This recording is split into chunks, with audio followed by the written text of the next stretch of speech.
دریافت فرمایا ہے کہ سونے اور چاندی کا استعمال مرد کے لیے، دیکھیے بہت آسان سی بات ہے کہ سونے اور چاندی کا استعمال مرد کے لیے شریعت نے منع کیا ہے، اور سونا تو بالکل ہی ممنوع ہے، چاندی بھی ایک چھوٹی مقدار میں جائز ہے۔ چھوٹی مقدار کا مطلب یہ ہوا کہ 3.5 ماشے 4 ماشے ایسے اجازت دی ہے فقہا نے، اور اس کے علاوہ جہاں چاندی کی بڑی مقدار ہے اس کے استعمال کو منع کیا ہے۔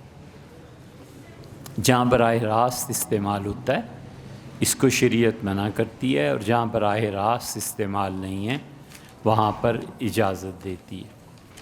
مثلاً قلم ہے، اب پین کی نب جو ہے وہ اگر سونے یا چاندی کی بنی ہوئی ہے تو قلم کا اصل استعمال تو لکھنا ہے نا۔ قلم کا اصل استعمال تو یہ نہیں ہے کہ ہزار بند کو شلوار میں ڈالا جائے، اس کا اصل استعمال لکھنا ہے۔ تو اگر نب جو ہے وہ سونے یا چاندی کی ہے تو اس کا استعمال جائز نہیں قرار پائے گا۔ اسی طرح چھڑی ہے، چھڑی میں ایک چیز شام ہوتی ہے، اس کا مطلب یہ ہے خالص اردو میں کہ جو نوک زمین کی طرف چھڑی کی ہوتی ہے اس پہ چاندی یا سونے کا ایک خول چڑھا دیتے ہیں، ایک گولائی۔ اگر تو وہ ہے صرف رنگ چڑھا ہوا، سونے کا پانی چڑھا ہوا، تو کوئی حرج نہیں اس سے کہ اصل میں تو وہ لوہا ہے یا کوئی اور چیز ہے، اس کے اوپر سونے کا پانی چڑھا دیا گیا تو اس میں تو کوئی مسئلہ ہی نہیں۔ اور اگر سونے کے پانی کی بجائے اصل چاندی اور اصل سونا ہے تو بھی کوئی حرج نہیں، اس لیے کہ وہ استعمال نہیں ہو رہا۔ اور اسی چھڑی کی مٹھ جو ہوتی ہے اگر وہ اس کی مٹھ سونے یا چاندی کی بنا دی جائے تو یہ جائز نہیں ہوگی، کیونکہ اس کا استعمال ہوتا ہے۔ اسی طرح سونے اور چاندی کے بٹن ہیں وہ درست ہیں، لیکن بٹن کے درمیان اگر زنجیر لگا دی جائے تو وہ زنجیر اور بٹن مل کے ایک طرح کا زیور بنا دیتے ہیں تو وہ جائز نہیں ہے۔ اسی طرح گھڑی ہے، تو گھڑی کا اصل مقصد جو ہے وہ دروازے پہ دستک دینا یا ٹیبل پہ اسے آہستہ آہستہ بجانا یہ تو نہیں نا۔ گھڑی کا تو اصل مقصد ہے ٹائم دیکھنا۔ تو اگر گھڑی سونے کی یا چاندی کی اس کا چین ہے، گھڑی ہے، تو اس میں ٹائم دیکھنا بھی جائز نہیں، کیونکہ اس کا اصل استعمال یہ ہے۔ تو اس لیے اصل میں نا استعمال ہوتی ہو کوئی چیز اور تبع میں آئے تو فقہا اسے جائز قرار دیتے ہیں، اور اصل استعمال اس کا مردوں کے لیے ناجائز۔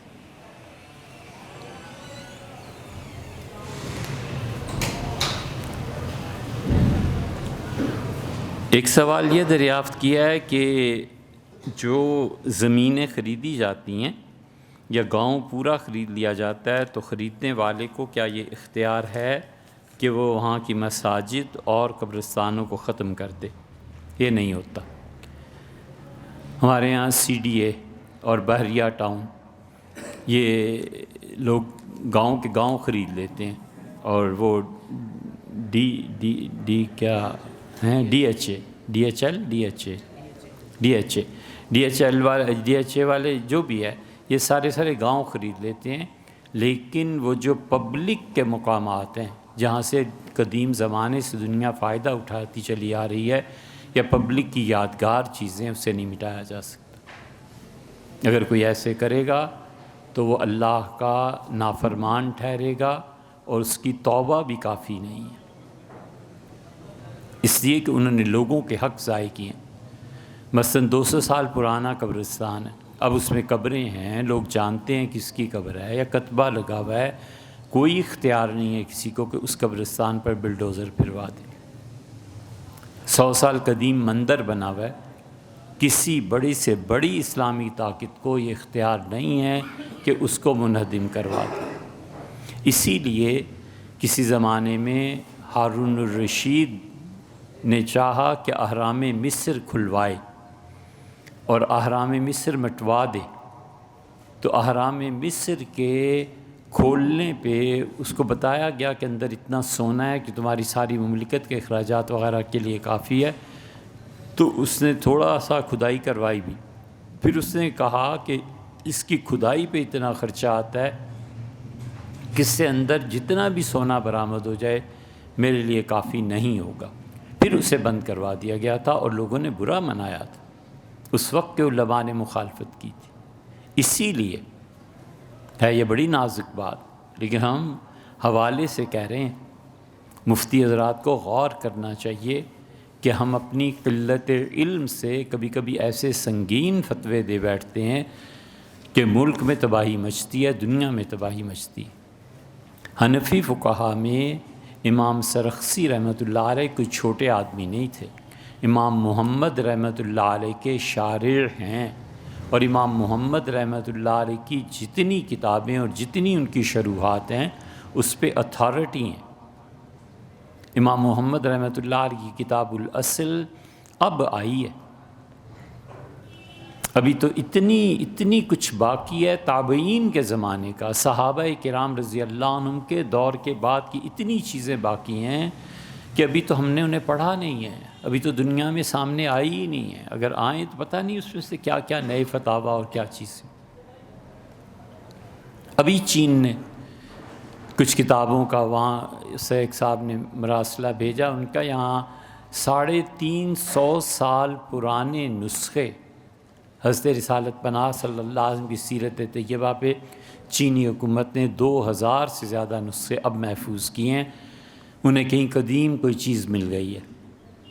امام سرخسی رحمۃ اللہ علیہ نے حنفی فقہا کا مسلک ذکر کیا ہے مبسوط میں، اور انہیں لکھا ہے کہ ہمارے حنفی فقہا اس بات کی اجازت نہیں دیتے کہ قدیم بتوں کو توڑا جائے، یہ ہمارے یہاں الاؤڈ نہیں ہے، اہل حدیث حضرات کے یہاں ہے، حنفی فقہا اس کی اجازت نہیں دیتے۔ حضرت رسالت پناہ صلی اللہ علیہ وسلم نے حرم شریف میں مکہ مکرمہ میں جو بت توڑے یا مٹائے تھے، اس کے باوجود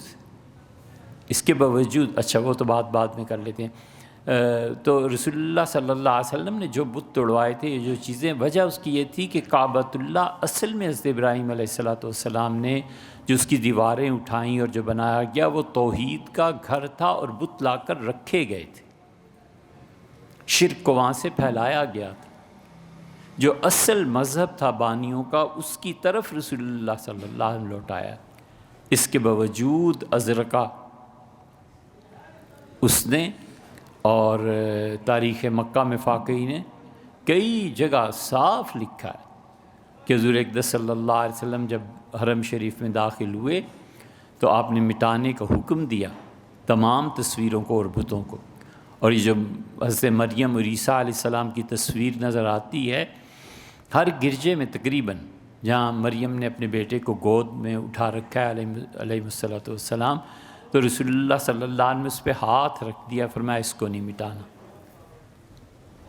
کیا مصلحت تھی، کیا بات تھی، کچھ معلوم نہیں ہے، وہی جانتے ہوں گے، لیکن رسول اللہ صلی اللہ علیہ وسلم سے مٹانے کو ہم نے ایک جگہ بیان کیا تھا، افتخار عارف صاحب کے، افتخار عارف صاحب بڑے، انہوں نے کہیں کوٹ کر دیا، پھر افتخار صاحب نے فون کیا اور فرمایا کہ وہ بھئی حوالہ، تو ہم نے کئی حوالے انہیں بھیجے پرنٹ فوٹو کاپی کرا کے کہ رسول اللہ صلی اللہ علیہ وسلم کا، اسی سے حنفی فقہا نے لیا، اور اسی پہ حضرت معاویہ رضی اللہ عنہ نے جب وہ ہندوستان فتح ہوا تو یہاں سے خط لکھا گیا کہ سونے اور چاندی اور کس کس چیزوں کے بت ملیں انہیں توڑ دیں، انہوں نے فرمایا نہیں، اتنی قیمتی چیزیں ہیں انہیں بیچو ہندوؤں کے ہاتھ، اور پیسہ جو مل جائے اسلحہ خرید کے مجھے بھیجو، اسی لیے نہیں حکم دیا۔ تو جو گاؤں خریدتے ہیں، جو جگہ خریدتے ہیں، سی ڈی اے خریدے یا بیریا ٹاؤن یا وہ جو بھی خریدے، ان کو کوئی حق نہیں ہے کہ وہاں کے قبرستانوں کو مٹائیں، کوئی حق نہیں ہے کہ مسجدوں کو توڑیں، کوئی حق نہیں ہے کہ پبلک کی یاد جس چیز سے وابستہ ہو اسے ختم کریں، یہ اختیار کسی کو نہیں، حتیٰ کہ ایک فرد بھی اس گاؤں میں ہے اور وہ کہتا ہے کہ یہ جگہ جو ہے یہاں پر فلاں وقت میں فلاں پیدا ہوا تھا یا فلاں آدمی تھا، اس کو پھانسی دی گئی تھی، کوئی حق نہیں ہے جب تک کہ اس سے پوچھا نہ جائے اور اس کی مرضی شامل نہ ہو۔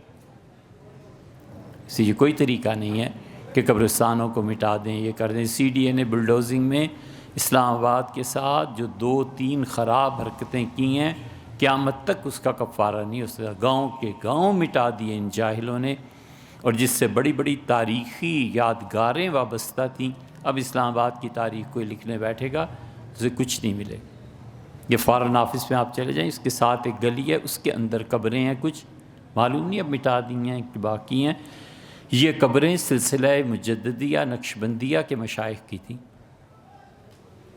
دلی ہم گئے تھے، حضرت شاہ ولی اللہ محدث دہلوی رحمۃ اللہ علیہ کے نانا، جہاں ان کی خانقاہ تھی، شاہ صاحب رحمۃ اللہ علیہ جہاں تربیت پائی، جہاں کھیلتے رہے، جہاں پہ ان کے والدین تھے، سب چیزیں اوبرائے ہوٹل ہے اس کی بنیاد میں چلی گئی۔ سی ڈی اے نے ظلم کیا، ایک تو یہ ساری قبریں سب چیزیں مٹا دی، دوسرے اصل میں اسلام آباد یہ بدھ مت کے جو لوگ تھے یہ ان کی خانقاہیں تھیں۔ بدھ مت جتنا فروغ پایا ہے اس میں بڑے بڑے قدیم آثار، اب شاہ اللہ دتہ میں چلے جائیں، لوگوں کو پرواہ بت اور یہ چیزیں آتی نہیں ہیں۔ یہاں دندہ ایک جگہ ہے بریمام کے ساتھ، اس پہ چلے جائیں تو بھینسیں ہیں، سانپ ہیں، یہ لوگ سمجھتے نہیں ہیں کہ وہ کہتے ہیں کہ یہاں پہ بھینسوں کی چوری ہو گئی تھی، حضرت نے بد دعا دی تھی۔ یہ کوئی بد دعا نہیں تھی یار، کوئی مجسمے نہیں بنے تھے۔ دنیا بھر میں قدیم زمانوں میں ایک پتھر تھا، اور پتھر اتنا نرم ہو جاتا تھا کہ انسان اسے نقش و نگار میں ڈھال سکتا تھا۔ پنجہ صاحب میں کبھی گئے، حسن عبدال ہم گئے، ہم نے پنجہ صاحب میں ہاتھ پہ ہاتھ رکھ کے دیکھا، پورا انسانی ہاتھ ہے وہ۔ تھی ایسی چیزیں، سیدنا ابراہیم علیہ الصلاۃ والتسلیم کا جو مقام ابراہیم ہے اس پہ ان کا پتھر ہے جہاں ان کا پاؤں مبارک لگا ہوا ہے۔ یہی چیزیں تھیں دنیا میں۔ یہاں مجسمے یا تو ایسے بنے یا پھر تراشے گئے، بدھسٹ ان کی پوجا کرتے تھے، تو ساری تاریخ کو ختم کر کے رکھ دیا کہ کس طرح۔ اسلام میں سب سے پہلے اس کی اجازت دی تھی مالکی فقہا نے اسپین میں۔ جب قانون کا نفاذ نرم پڑا تو مالکی فقہا، سارے مالکی تھے وہ، تو مالکی فقہ اور مسلک وہاں چلتی تھی، تو امیر المومنین، قاضی القضات سب نے مشورہ کیا، تو علماء نے انہیں اجازت دی کہ ہر چوراہے میں، ہر بڑی جگہ پہ قاضی القضات، چیف جسٹس اور جو امیر المومنین ہیں ان کے مجسمے نصب کیے جائیں تاکہ لوگ چلتے پھرتے دیکھیں اور ان کے دلوں پر خوف اور ہیبت تاری ہو ان کی کہ قانون کی خلاف ورزی کی تو یہاں سے سخت گرفت ہوگی۔ یہ کامیاب ہوا یا ناکام اس سے بحث نہیں ہے، لیکن مسلمانوں میں سب سے پہلے غالباً مالکیوں نے یہ فتویٰ دیا تھا، جس سے سی ڈی اے نے ان کی خانقاہیں سب برباد کر دی، ان کی جگہیں توڑ دی، بلڈوزر چلتے رہے اور جاہلوں کو احساس نہیں ہوا کہ ہم کیا کر رہے ہیں۔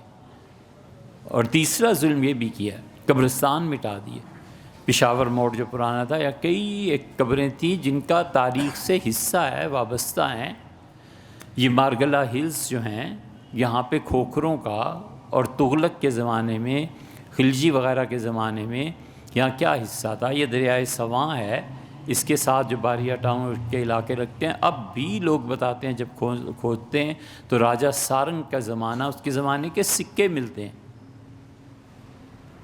کسی بھی قوم کے تاریخی اثاثے برباد کر دینا، اس کے علاوہ کیا مطلب ہے کہ بالکل قدر نہیں ہوئی کہ ہم کن چیزوں کو برباد کر رہے ہیں، اور ہماری آئندہ نسلیں جو آئیں گی تاریخ کا ایک طالب علم سے کیا جانے گا۔ تو اس لیے کسی کو اجازت نہیں دی جا سکتی شرعاً کہ وہ کسی بھی گاؤں کو خریدے تو اس کے قبرستان، اس کی مساجد یا کسی چیز سے جو یادداشتیں وابستہ ہیں ان کو ختم کر دیں۔ یہی وہ علت تھی کہ ولید بن عبد الملک جب وہ بنے کہنے کو امیر المومنین، تو مدینہ منورہ میں گورنر تھے عمر بن عبدالعزیز رحمۃ اللہ علیہ، تو انہوں نے خط لکھا کہ عمر وہ تمام جگہیں محفوظ کی جائیں جہاں جہاں حضور اقدس صلی اللہ علیہ وسلم کے ساتھ کوئی یاد وابستہ ہے۔ تو عمر بن عبدالعزیز رحمۃ اللہ علیہ نے ہر وہ جگہ جہاں پہ رسول اللہ صلی اللہ علیہ وسلم رکے تھے، نماز پڑھی تھی، حضرت رسالت پناہ صلی اللہ علیہ وسلم تشریف فرما ہوئے تھے، بیٹھے تھے، کوئی گھر تھا جہاں لیٹے تھے، ان تمام جگہوں کو انہوں نے مسجدوں میں تبدیل کر دیا۔ یہی وجہ تھی کہ ملکہ خیزران کو بھی بڑا اس کا تھا کہ جہاں پر صحابہ رضی اللہ عنہم کی چیزیں ان کو محفوظ رکھا جائے. تو یہ جہاں اب صفا اور مروہ نظر آتی ہے، صفا پہاڑی کے دامن میں وہ گھر تھا جہاں حضرت عمر رضی اللہ عنہ نے اسلام قبول کیا تھا، اور جہاں پر حضرت ارقم رضی اللہ عنہ کے ہاں چوری چھپے آ کے مسلمان اسلام قبول کیا کرتے تھے. یہ گھر تھا جس پہ انہوں نے پوری مسجد بنا دی تھی کہ رسول اللہ صلی اللہ علیہ وسلم کی یہ یادگار محفوظ رہے. اسی لیے پھر رسول اللہ صلی اللہ علیہ وسلم کی یادگاریں جب ان سعودیز نے مٹانا شروع کی ہیں، ختم کرنا شروع کی ہیں، تو شورش کاشمیری گئے تھے. شورش کاشمیری کے دیوان میں ان کی شاعری میں ظفر علی خان جو شاعر تھے، ان کی شاعری اگر آپ پڑھیں گے تو انہوں نے اسی کا ماتم کیا ہے کہ تم وہابیت کے ذوق و شوق میں کر کیا رہے ہو، مسلمانوں کی ساری تاریخ مٹا رہے ہو. حتیٰ کہ مولانا مودودی جن پر توحید کا غلبہ اور ان چیزوں سے ایک حد تک دوری تھی، مولانا نے اپنے سفر نامے میں لکھا کہ کاش یہ لوگ یہ نہ کرتے، تاریخ کا حصہ محفوظ رکھتے. حضور اقدس صلی اللہ علیہ وسلم کی یادگاریں محفوظ رہتی ہیں، کیا ہوا تھا، کہاں تشریف لے گئے تھے، کہاں بیٹھے تھے، یہ سب چیزیں عمر بن عبدالعزیز رحمۃ اللہ نے محفوظ کیا تھا. تو اس لیے کسی کو بھی اجازت نہیں دی جا سکتی کہ تاریخ اور قدماء کی چیزوں کو مٹائے.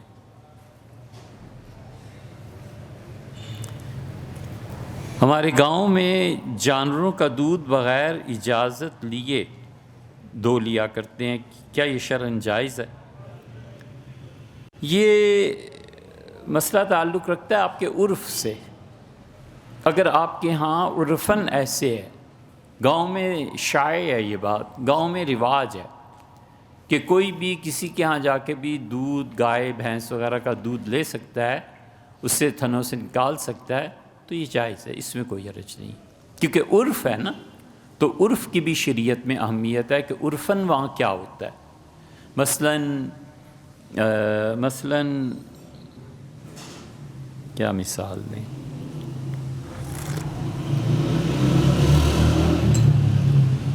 مثلاً حضرت رسالہ صلی اللہ علیہ وسلم نے منع کیا تھا اس چیز سے کہ بیانہ دے دیا جائے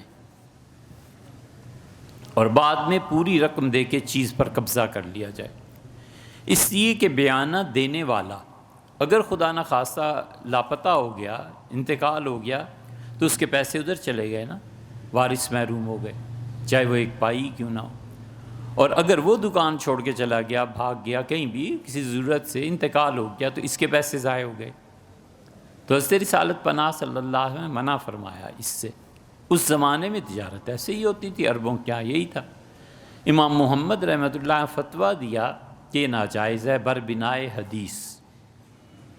پھر امام محمد رحمۃ اللہ علیہ جب تشریف لائے ایران، جو اس وقت فتح ہوا تھا، عراق، پھر آگے جب وہ گئے ہیں ان سارے علاقوں میں، تو انہوں نے دیکھا یہاں تو ہوتا ہی یہی ہے.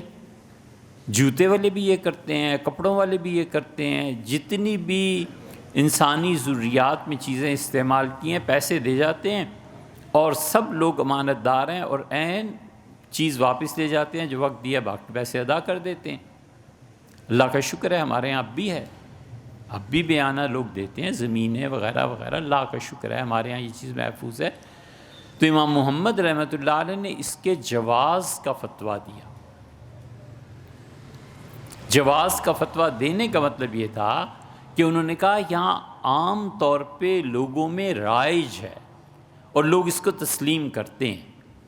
تو جب لوگوں میں ایک رواج ہے تو کیوں فتوے کے اعتبار سے، جب کہ وہ کسی کتاب و سنت سے نہیں ٹکراتا، ایک حدیث اگرچہ آئی ہے ایسی جو آپ سے عرض کیا، لیکن عمومی طور پہ نہیں ٹکراتا، لوگوں کو چھوڑو، لوگوں کو آزادی دو.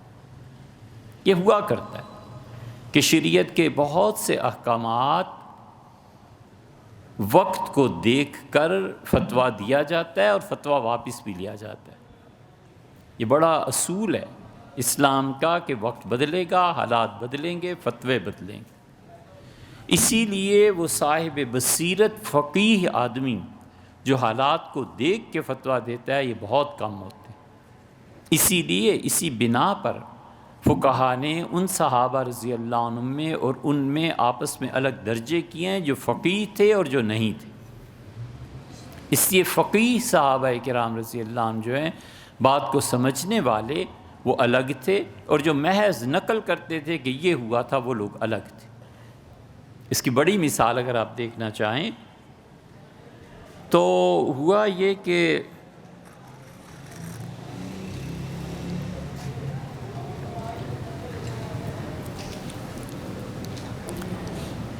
ایک خاتون ایک شکایت لے کے آئیں عبداللہ ابن مسعود رضی اللہ عنہ کے پاس، اور انہوں نے کہا کہ عبداللہ بات یہ ہے کہ میرے شوہر نے میری باندی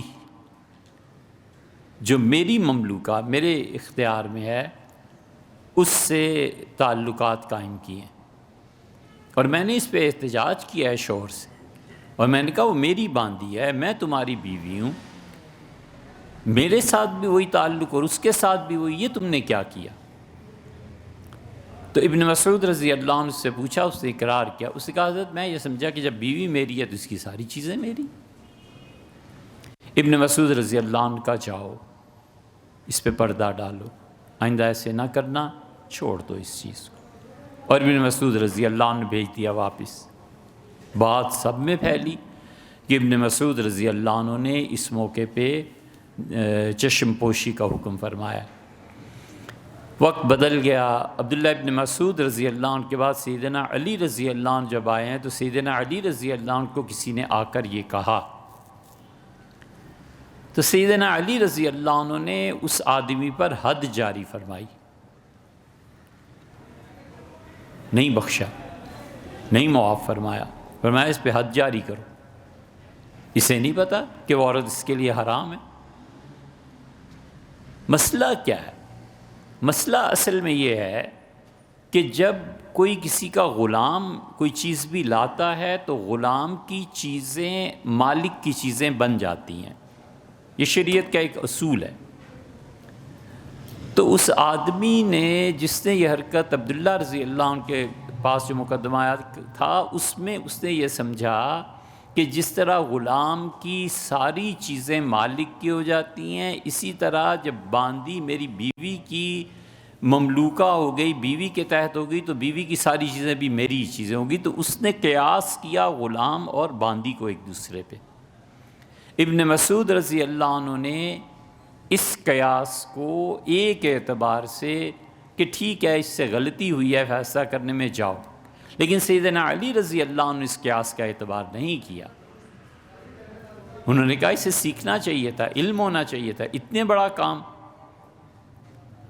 اور پھر جب کہا گیا سیدنا علی رضی اللہ عنہ سے کہ امیر المومنین حضرت نے عبداللہ ابن مسعود رضی اللہ عنہ اس موقع پہ حکم فرمایا تھا کہ چھوڑو، دفع کرو، پردہ ڈالو اس چیز میں، انہوں نے کہا عبداللہ نے اس لیے کہا تھا رضی اللہ عنہ نے کہ عبداللہ کو حالات کا نہیں پتہ تھا۔ میرے دور میں فحاشی اتنی زیادہ ہو گئی ہے کہ میں کسی کو سپیئر نہیں کروں گا، کوئی آدمی اگر اس طرح کی حرکت کرے گا میں ضرور سزا دوں گا۔ عبداللہ حالات کو نہیں جانتے تھے رضی اللہ عنہ، حالات بدلے، سیاسی رائے بدلی، اشیاء بدلی، فتویٰ بدلی۔ اس لیے عرف میں اگر آپ کے ہاں لوگ گائے ہے، بکری ہے، ایک دوسرے کے کھیت سے پیاز لے لینا ہے، ایک دوسرے کے کھیتوں سے کوئی سبزی لے لینی ہے تھوڑی بہت گھر کے لیے، کوئی حرج نہیں۔ ایک چیز تو یہ ہے۔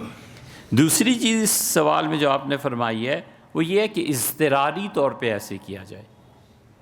مثلا گھر میں مہمان آ گئے، دودھ کہیں مل نہیں رہا ہے، ایک عورت ہے، جلدی ہے، جلدی سے پڑوسیوں کا دودھ اٹھا لائی اور اس نے اپنے مہمانوں کو چائے بنا دی۔ یہ اضطراری کیفیات کئی مرتبہ انسانی زندگی میں پیش آتی ہیں، اس کا اعتبار کرنا چاہیے۔ اضطرار مثلا کسی آدمی کو فرض کر لیجئے کہ شوگر ہے اور ڈاؤن ہو رہی ہے، بس رکی اور اس نے جا کر کسی بھی چھابڑی سے اٹھا کے کوئی میٹھی چیز کھانی شروع کر دی، اس کا پیسے ہو، کہتا ہے میں دیتا ہوں یار مجھے کھانے دو پہلے۔ یہ اضطرار کی کیفیات جو ہوتی ہیں بہت سی چیزوں کو مباح کے درجے میں، جائز کے درجے میں لے آتی ہیں۔ اور تیسری صورت یہ ہے کہ اگر کہیں اضطرار بھی نہیں ہے اور کہیں عرف بھی نہیں ہے تو پھر یہ چیز درست نہیں، اس چیز میں نہیں پڑھنا چاہیے، وہ چیزیں لوگوں کی ہیں۔ حضور صلی اللہ علیہ وسلم نے منع فرما دیا تھا اس بات سے۔ شکایت کی گئی ایک آدمی کی تو حضور اقدس صلی اللہ علیہ وسلم نے فرمایا آج تم ان کے ہاں سے جانوروں سے دودھ لے رہے ہو اور کل تمہارا یہ ہو جائے گا کہ جو غذائی مواد انہوں نے جمع کر کے رکھا ہے کسی مشکل وقت کے لیے، کل کو تم جا کر ان کے اس کمرے کا تالا توڑ دینا اور جو تمہارے ہاتھ آئے وہ لے جاؤ گے، منع فرماتی ہے۔ فرمایا ایسے نہیں کیا جا سکتا۔ صحابی تھے رضی اللہ عنہ، کیا نام تھا ان کا، رافع بن عمیر غفاری تھے۔ رافع رضی اللہ عنہ کی یا تو شکایت کی گئی، بچے تھے، یا پھر خود رسول اللہ صلی اللہ علیہ وسلم نے رافع کو بلایا اور کہا تمہاری شکایت آئی ہے کہ تم مدینہ منورہ میں باغات لوگوں کے اور اس سے پتھر مارتے ہو اور پھل توڑ کے کھاتے ہو۔ ان کا اللہ کے رسول میں ایسے کرتا ہوں۔ بالکل جوان لڑکے یا بچے تھے۔ تو حضور صلی اللہ علیہ وسلم رافع ایسے نہیں کیا کرتے، جو چیزیں گر پڑیں انہیں کھا لیا کرتے ہیں، اس میں کوئی حرج نہیں ہے۔ اور پھر اس کے بعد یا تو تم ان سے وہ چیز خریدو اور یا پھر وہ تمہیں تحفے میں دے دیں۔ جو چیزیں لگی ہوئی ہیں درختوں پہ انہیں پتھر مار کر نہیں توڑا نہیں نیچے گرایا جا سکتا۔ رافع رضی اللہ عنہ کو رسول اللہ صلی اللہ علیہ وسلم منع کیا تھا، اور یہ مغلوں میں بھی رہا، انگلینڈ میں بھی ابھی بھی آپ جائیں تو باغ سے گزریں، وہاں اجازت ہوتی ہے کہ جو چیزیں ہیں انہیں کھا لیں، اور باہر ایک شاپ بنا دیتے ہیں کہ اگر لے کے جانا ہے تو اس سے رسول اللہ صلی اللہ علیہ وسلم نے بھی منع فرما دیا تھا کہ گھر نہیں لے جائی جا سکتی ایسی چیزیں، باغ میں جو درختوں سے گر جاتی ہیں اسے کھا لو۔ پھر رسول اللہ صلی اللہ علیہ وسلم نے ڈانٹنے کی بجائے، رافع کہتے ہیں، مجھے قریب بلایا، میرے سر پہ ہاتھ رکھا اور فرمایا اللہ رافع کے پیٹ کو بھر دے۔ یہ رسول اللہ صلی اللہ علیہ وسلم کا عمل تھا بچوں کو سمجھانے میں اور لوگوں کو صحیح چیز بتانے میں۔ بس سے نا،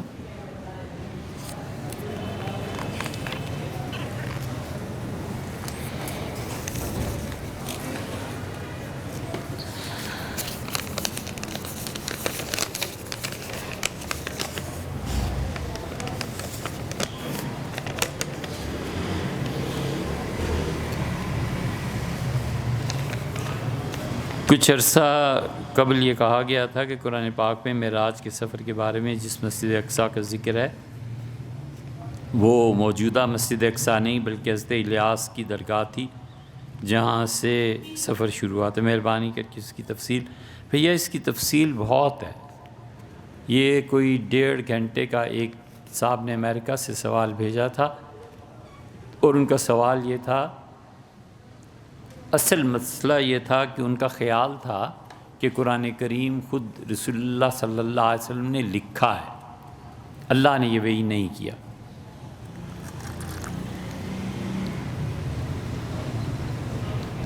اور اس کے ادلہ میں سے، دلائل میں سے انہوں نے یہ دلیل لکھی تھی کہ مسجد اقصیٰ بعد میں ہوئی ہے، تو اللہ تعالیٰ نے جو فرمایا ہے کہ مسجد حرام سے مسجد اقصیٰ تک، تو مسجد اقصیٰ ہی بعد میں تھی، تو یہ اپنی طرف سے انہوں نے اس کو لکھا تھا۔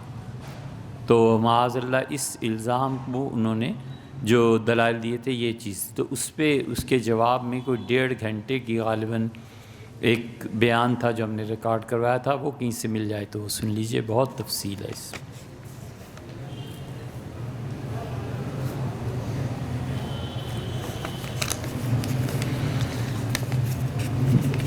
صاحبزادی انتقال فرما گئیں اور والدین کی طرف سے دیا گیا جہیز واپس دیا جا سکتا ہے یا نہیں، اور لے کر اس کو بیچا جا سکتا ہے یا نہیں، اور اس سلسلے میں ہونے والی رقم کو اپنی مرضی سے استعمال میں لا سکتے ہیں یا نہیں۔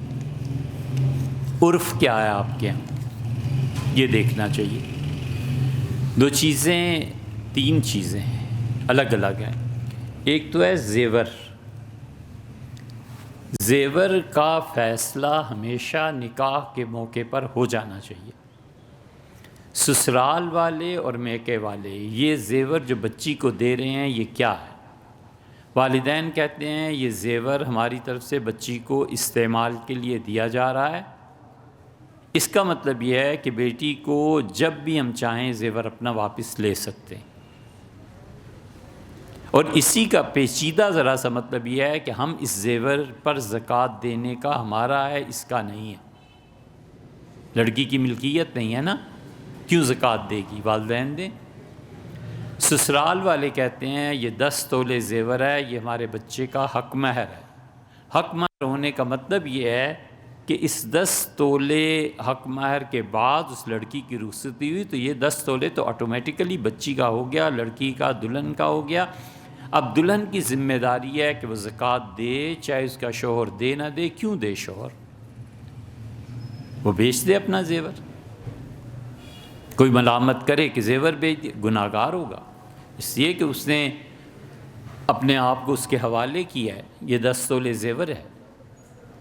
تیسری صورت یہ ہے کہ جو سسرال والے ہیں وہ یہ طے کر دیں کہ یہ زیور ہم استعمال کے لیے دے رہے ہیں۔ اب جب انہوں نے کہا کہ استعمال کے لیے دے رہے ہیں بیٹی، یہ 10 تولے زیور تمہارا ہے، اس کا مطلب یہ ہوا کہ سسرال والے ہمیشہ زکوٰۃ ادا کریں گے، اس 10 تولے کی لڑکی کے ذمے کچھ نہیں ہے، اور اسی کا اثر پھر جا کر وراثت پہ بھی پڑے گا۔ مثلا خاتون کے پاس 50 تولے زیور تھا، اب کتنا استعمال کے لیے دیا تھا اور کتنا اس کو مالکہ بنا دیا، کل کا کل مالکہ تھی، میکے سے بھی اور سسرال سے بھی وہ خاتون کے زیورات تقسیم ہو جائیں گے وراثت میں۔ اور اگر وہ مالکہ نہیں تھی، استعمال کے لیے تھا، تو طلاق اور وفات دونوں صورتوں میں وہ زیور اصل مالکان کو لوٹا دیا جائے گا۔